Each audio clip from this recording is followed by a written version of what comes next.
It's a pleasure for me today to introduce our next speaker. It's a spotlight interview on the new energy trends with Tara Narayanan from Bloomberg New Energy Finance. Tara leads the cross-sectorial areas in North America, where she focuses on the long-term decarbonization trends. In her research, she looked at the cross-section of economic policies and companies, and her areas include the solar, renewable, as well as the new energy. So please help me give a warm welcome to Tara.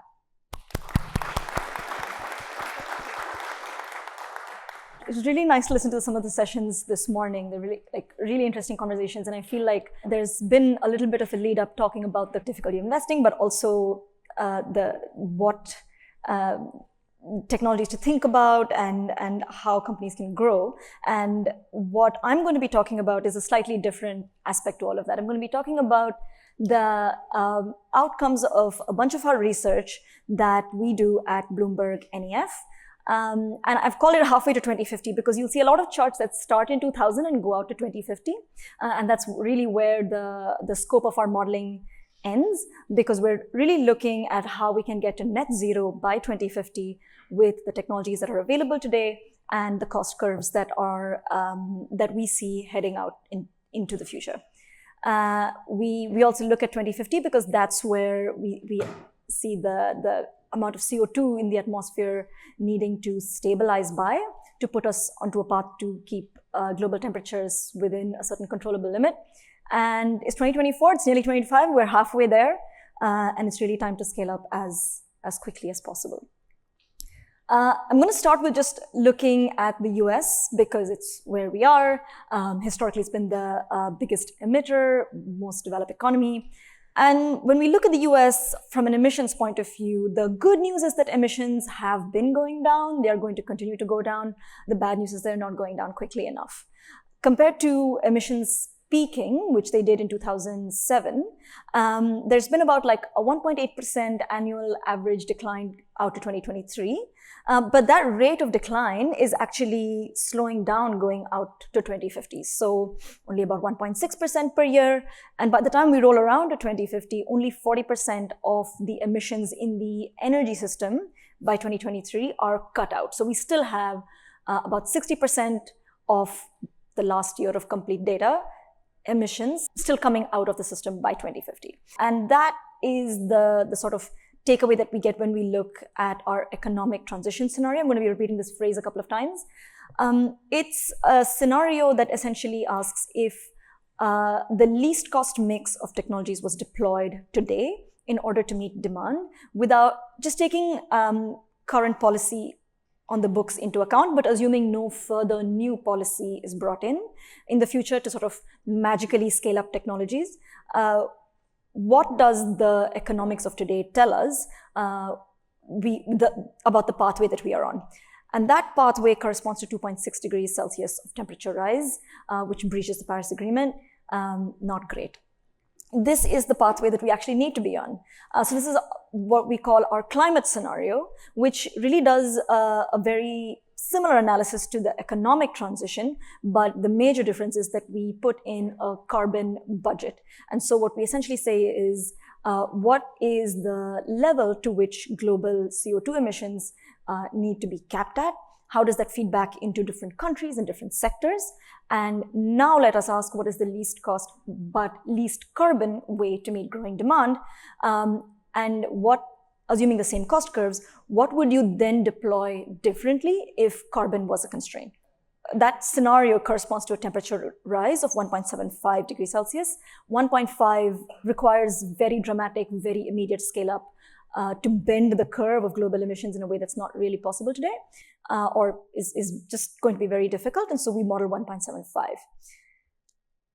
It requires a very sharp pivot in the emissions right away, and it requires that pivot to happen across all sectors of the economy. So we're really looking at different sectors across, buildings and industry, transport, power generation. That entire list is off on the side. And some sectors need to make really sharp cuts this side of 2030. The rest of them have to catch up going on to 2050, 40, and then allowing room for the rest of the world to catch up by 2050. This is just a picture of the US. From the fossil fuels point of view, we need to phase out coal near immediately, so by 2030, and then oil and gas follow a slightly slower phase out as well. The gap between these two scenarios are the base case, the pathway that we are on, and net zero, the pathway that we need to be, needs to be filled by a combination of technologies that can allow us to continue meeting our needs for energy, for materials production, moving goods and people around, but in a low carbon way. And so when we look at that, the gap is essentially filled in order sort of importance by the following things. So for the US at least, we think about a third of this is going to be filled by electrification. After that, clean power becomes the most important, followed by carbon capture and storage. And really the three of these, for the US at least, make up about 3/4 of the gap between where we need to be and where we currently are. And so these are the technologies that really require the most attention to, in a least cost way, enable a transition getting to net zero. The rest of this gap is filled by technologies that play a slightly smaller role in decarbonization, but then become a lot more important on the margins.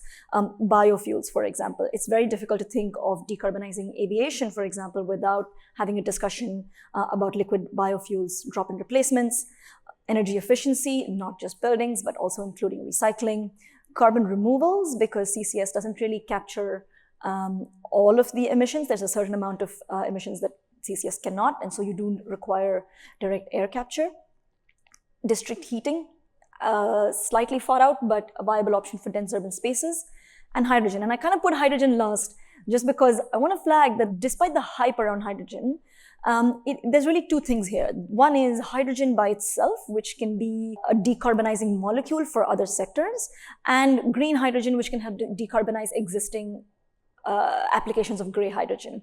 And at least in the US, and indeed in most of the world, the global picture looks pretty similar to the US. In most cases, what we see is that there are other lower cost ways of decarbonizing sectors compared to hydrogen. So what we typically find is that to some extent CCS is cheaper and electrification is cheaper than that. And in terms of the heavy lifting, a big chunk of what the sort of global picture needs to focus on, even if that fraction shifts between countries, is electrification, clean power, CCS.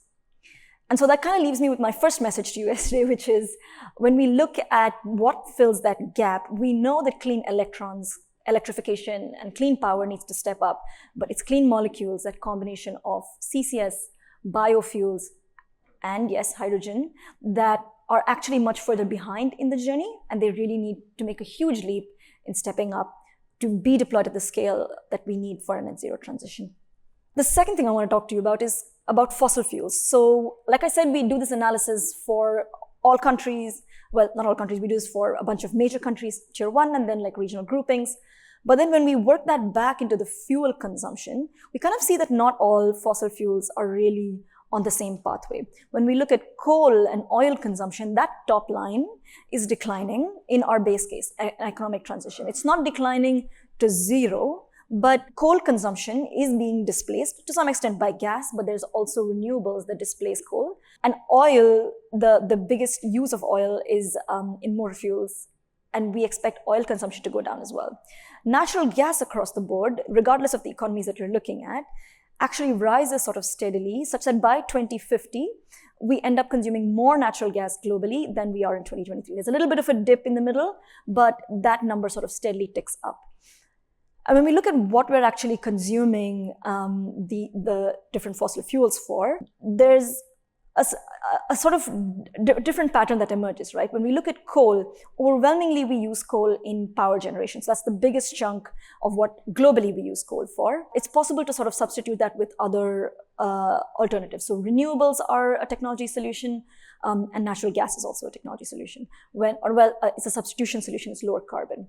When we think of oil, the biggest chunk of what we're using oil for is in transportation. And within this, road transport is the biggest chunk of that. And EVs are a growing technology that is anticipated to displace oil consumption. But when you look at natural gas, while it does seem like, gas being used for power generation is the biggest consumer of natural gas, there's actually a lot more range of colors suggesting that it's a lot more embedded across different parts of the end use energy economy. To some extent, gas is also seen as the way to displace coal, making it even harder to have that conversation about how we displace natural gas, because that top line steadily rising means it's a much harder lift to turn it back around. What that means is that we're actually going to have to require multiple technology solutions, as well as massive technology deployment. This is a chart that is just throwing everything on this chart all at once. But sort of on that top line, when we compare the deployment that we expect to see in the base case versus where we need to be for net zero, that top bar kind of has the technologies that are already growing today.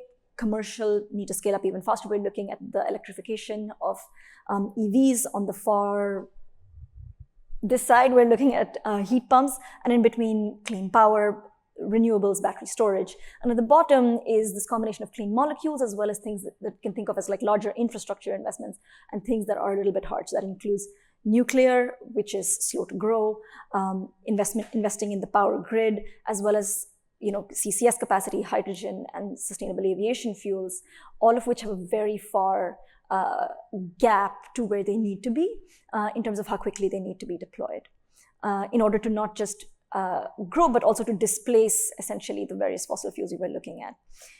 And I feel like this is a very standard thing that a lot of people say, which is, there's no silver bullet. But when thinking about fuels in particular and natural gas, really, we do need to think of multiple technology pathways, given the diverse aspects of the energy system that the fuel is embedded in. Just looking at overall energy transition investment, or where the world has been spending money on various sectors related to energy transition. So that's like clean power and transport and the clean industry and so on. We can see that countries are doing well. It was a record year for the US, but really it was a record year for most other parts of the world as well. Essentially, investing in the energy transition is kind of the basics required to sort of stay in the game. And at least when you think of where the US or EU are interested in being leaders, they're really not catching up to spending that is happening in China quickly enough. As a share of GDP, China's energy transition investment is far higher than the EU 27 or the US, or it's about double that number. And so it really needs to step up. When we track early stage climate tech funding last year, that number kind of has been ticking down. To some extent, this is driven by sort of slowing valuations. So this tracks a couple of different indices. So compared to the S&P and NASDAQ, clean energy indices have been sort of underperforming, which makes it a little bit hard on valuations. Interest rates don't help either. But finally, when you sort of put the data that we have on where funding has been going in the past compared to where funding needs to go, the need to scale up is really dramatic. So if we look at where global energy transition investment was in 2023, it was about $1.7 trillion. It needs to nearly triple, so it needs to grow 200% on average this decade, so 2024 to 2030, which is the crucial decade. And within that investment number is bedded a number of things. It includes the need to scale up existing technologies, so renewables and electric vehicles, but it also includes the need, to deploy renewables, sell a lot more EVs, but also includes the need to build out the infrastructure that is required, as well as sort of bedded in that the assumption that cost curves will continue to sort of go down over time with innovation that allows technology that is not widely deployed today. So we're looking at CCS and hydrogen and biofuels to scale up to the levels that they are going to be required, because getting to net zero, really that funding just goes endlessly up. And so that kind of brings me to the last message that I have today, which again, I think to some extent everybody in the room knew and felt, and hopefully the charts help, which is there's a lot of catching up to do in terms of where energy transition investment needs to go. Thank you. Thank you so much, Tara. That was fast and furious information. I have a few questions to double click on. Your message is very clear. There's a lot more investment that has to happen. But changing the status quo is very difficult and it requires the policy intervention. Do you have information or data to maybe compare different policy paradigm? The US has the carrots, the Europe has the sticks, and maybe the China has like, here's the money, go build, baby, that kind of things. What are like a more effective policy interventions that you've seen? So there's two ways to think about the carrots versus sticks discussion. It plays out differently depending on the technology that we're in. So when we think of the IRA, it's a lot of incentives, a lot of carrots. And when we think of sectors like renewables or EVs, where to a certain extent, there's already an understanding of how the tax credits work. There's products that are already available that can be scaled up. We saw a lot more renewable project planning, deployment in response to the IRA.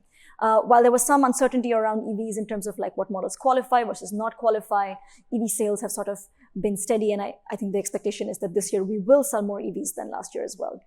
But where there's been a little bit of a lag is in terms of things like clean industry, so the investment in CCS and hydrogen. And you can say that it's possible that it's like a lack of complete clarity around the actual rules. But when we look ahead at where the investment is actually going, last year we saw, for example, this investment in CCS was higher in Europe than anywhere else. And so there are places where sticks are absolutely needed in order to kickstart adoption of a technology that is still expensive. And the second way to think about this is in terms of time. So if you think of renewable portfolio standards, which essentially function as a stick in the US about 10, 12 years ago, they served as a steady source of demand for markets that would not otherwise necessarily have gone out to add renewables. Today, renewables are economic enough that if you just say, here's more carrots, here's more incentives, go out and build, they will be. But there was a point in time when you absolutely needed to force that adoption mandate. And there are many sectors that, given how close we are to 2050 and where we are or where we need to be on the net zero transition, are sort of running out of time. So it's really time to bring in a lot more mandates for hard to abate sectors. Thank you. And I want to bring up, because we saw the energy trend has been coming down, right? But recently, the rise of AI and machine learning is what everybody's talking about. And the energy consumption for the first time in the US has gone up because some of those data centers. And people were predicting that by 2030, maybe the energy consumption that going to data centers is going to double. Is that number, do you think is realistic? Is it an overblown or is it an underestimation even?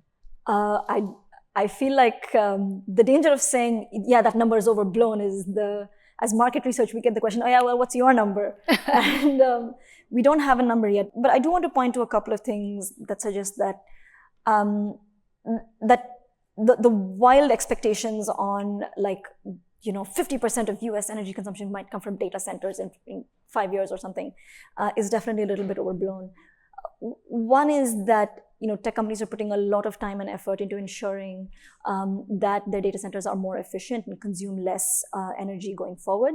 The historical trend of innovation into reducing the energy consumption of data centers tells us that even if you will see some energy consumption growth, it will not be the kind of runaway growth that we kind of expect to see if you just straight line everything forward.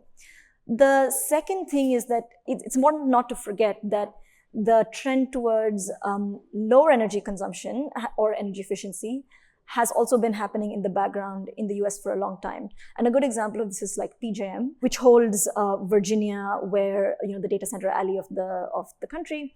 And if you look at PJM's energy consumption annually, over the last 10 years, what you see is that actually it's been mostly flat. And in the last 5 to 7 years, energy consumption in Virginia has gone up by about 15 to 20%, but the rest of PJM has actually declined such that on a total level, it really looks flat. And so it's important to remember that there is going to be electricity growth, but it's not going to be completely run away because some of these historical trends have not fully died. Not runaway growth, but definitely pockets of stress on the grid. Mm-hmm. Thank you. So we've talked about reducing the energy consumptions. But in your earlier chart, there were also 4 other sectors that I wrote down that contribute a lot to the global greenhouse gas. Like there was the road, there was the aviation, shipping, and maybe one more. And these are like hard to abate sectors. I want to ask that it has been more than 2 years since the IRA and bipartisan infrastructure law have been announced, and how much have those really contributed to decarbonizing the hard to abate sectors? Yeah. I'm not going to click back, but we will agree that those are the sectors. So across hard to abate sectors, I would say there's been like a little bit of a boost, definitely, especially around funding for pilot projects, demonstration projects, the DOE's efforts to through the Industrial Demonstrations Program, and I hope I'm calling that right, it's the IDP, to fund like efforts to prove decarbonization efforts. There's also been the Loan Programs Office, and they're doing their best to get money out there.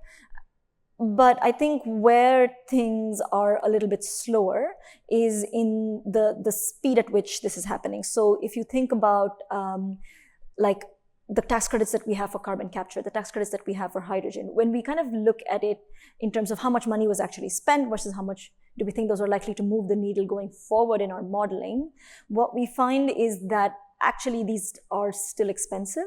And so a good example is cement, for example. So when we look ahead at whether retrofitting CCS could actually, and taking tax credits into account, making assumptions around how much it costs for pipelines and so on, is that likely to see further adoption? And the answer is no, it's still expensive. Using the conventional methods of producing cement, the non-low carbon options continue to be the least cost one. And it's kind of the same for steel and aluminum production, aviation as well. In aviation, we take into account commitments made by airlines to sort of use sustainable aviation fuel, but those commitments can really only take you so far. Essentially, there's two things that are really needed. Even though the IRA and bipartisan infrastructure law have been so generous, one is mandates. You need to force actual adoption of low carbon technology in the end use sector, because in hard to abate sectors, there's really only so much that economic incentives can do when there are a certain level of non-economic barriers as well. So not just forcing adoption, but also looking at permitting, infrastructure build out, CO2 pipelines, and CO2 storage is not easy. It's been very slow to permit. So yeah, force the mandate, and the other is just the speed. Great. I want to open up the floor for some additional questions from the audience. I wonder if you could talk about the trends you're seeing and what we might be doing well and what's going well so far. Yeah, of course. I feel like these days we're super focused on talking about where is the gap, let's focus on the gap, but it's important to acknowledge that some things are going well, right? So the first is that renewables deployment has continued to grow globally. So I think every year we're really looking at like our forecasts, solar and batteries being exceeded. We're also seeing steady adoption of EVs. And so those are really the two spots in our base case that actually push emissions down. So while we're really focused on like, okay, emissions are going down, but not quickly enough, it's important to acknowledge that they are going down.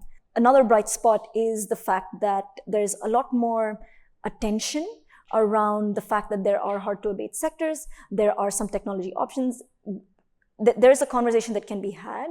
And there's a lot more awareness around what the challenges are. So again, hydrogen, for example, when we track the amount of hydrogen supply projects, the number of electrolyzers that various companies are saying they want to install, how they're going to work with clean power in order to produce green hydrogen, for example. We're also able to look at it and say, look, there's not enough agreements that are actually saying they're going to use this green hydrogen. Even though everybody's ready to make it, more people need to get involved to actually use it. But the fact that we're able to say that, the fact that we're able to like quantify it and make it tangible in an environment where there's enough conversation around looking at this as a green molecule to help decarbonize various sectors, I feel like we've actually come pretty far.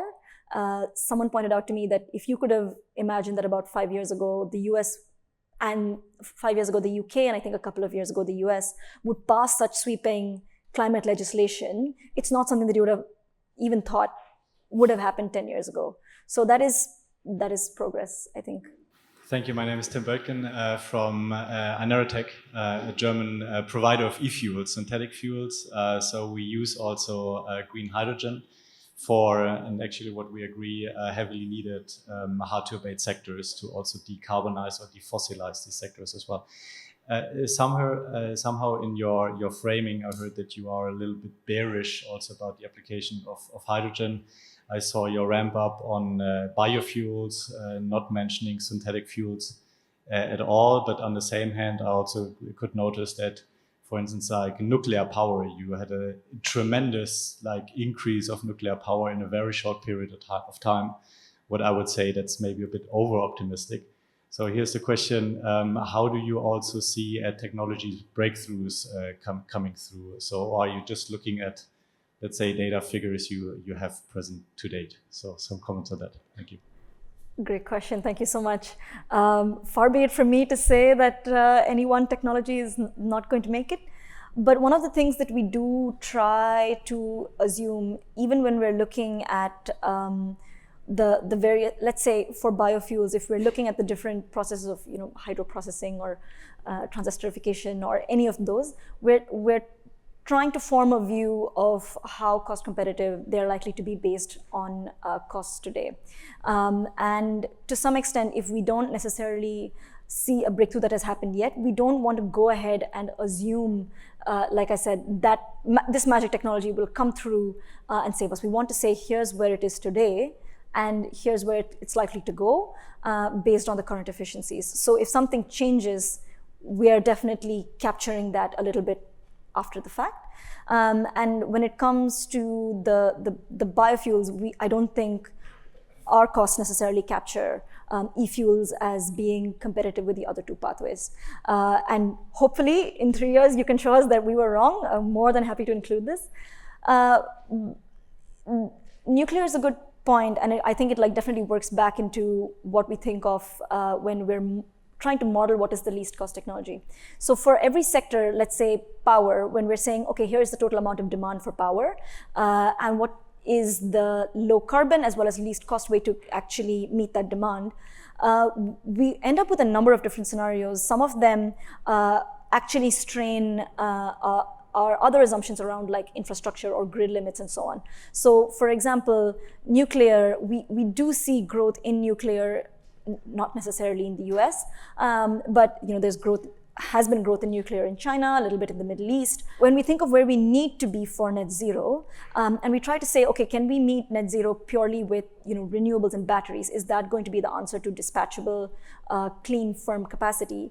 It doesn't actually work. You need to assume that the other technologies that are on slightly early stage pathways today, let's say SMRs, there's a little bit of a pathway that says these are the companies that are actually working on it, these are the projects that have been announced.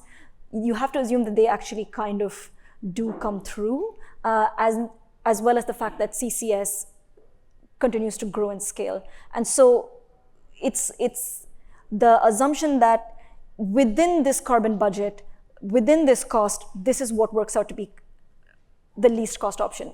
Absolutely, it's expensive, but the competitiveness among the different technologies in every sector results in pretty expensive early stage technologies. And so once that cost competitiveness changes going forward, it's possible the answers will also change. Industrial decarbonization is a good example of this. We frequently find that electrification is cheaper than CCS, is cheaper than hydrogen, which is sort of not necessarily what people are thinking today, because electrifying heavy industry for high heat is not necessarily it's very much in pilot stage, but based on these costs, this is where we shake out. I cannot not ask about the upcoming elections. And I want to ask you, before we switch to the governor of Massachusetts, how you foresee that the upcoming election outcome could impact the energy transition? Yeah, so I feel like the US answer very much is certain things will not change and certain things we think are likely to be weakened. So regardless of whether it's a Trump presidency or a Harris presidency, what we find is that the core principles of the IRA or the core funding that's been guaranteed is actually pretty bipartisan and has a lot of support. And so what we really don't see is like a wholesale repeal of tax credits for renewables. We don't see a wholesale repeal of tax credits for, CCS or hydrogen. But what we do think is likely or could actually happen is the weakening of regulation. So for example, it's likely that in a Republican administration, powers that currently the EPA has to put in more strict mandates around fossil fuel emissions, strict guidelines around fuel economy standards for EVs, as well as what defines, clean hydrogen or what are the metrics for CCS. It's much more likely that these will be watered down, and a lot of the agency powers are likely to be sort of restricted or pushed back than a wholesale repeal of tax credits. So this does set the energy transition back a little bit, but it doesn't completely kill off any sort of industries that are new energy. Thank you so much. I think that's the time we have. Please join me to thank Tara for sharing her insights.